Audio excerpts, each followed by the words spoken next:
using the scripture, obviously, if you look at the little mild illustration that you see in the rear view, when it talks about cleansing the earth by fire, the scripture is very clear, and it's not speaking about some doomsday. It primarily is talking, the scripture is very clear in terms of what will take place if you read the book of Revelation, chapter 1, verse 7.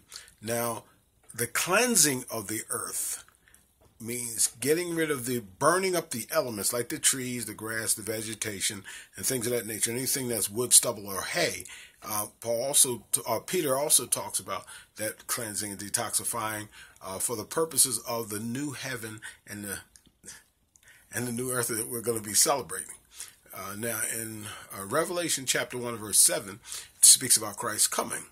Okay, now here, if you take a good look, you'll see in this particular illustration, if you take a look, you'll see this apocalyptic image of the earth being accosted. Okay, this apocalyptic image. Now, as you can see, the fire coming down like a meteor coming down into the earth. Now, take a good look.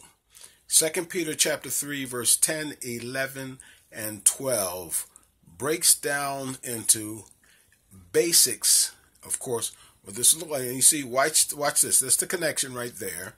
Now, as this meteor hits the earth, okay, what you get is this flash of light, this bright light, okay? Now watch this. This is the earth hit by that one blast, the one taken blast. And this is what happens. Take a look at the earth. See the blue marble and crystal of the earth? Okay, and the waters and the sky. Now watch. As the earth is hit by this meteor, slowly, 2 Peter chapter 3 and verse 10, you'll see the fire, just like the fires in California, the fires that take place, that of course, the same with the earthquakes and all that's going around the world. Matthew chapter 24, which Christ said will be in the last times. This is what you're looking at.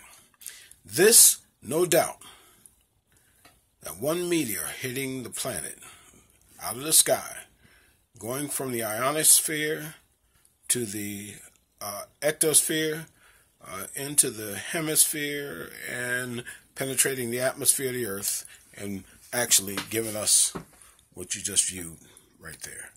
Now, don't think for 1 second that this is not a possibility of action, because it is.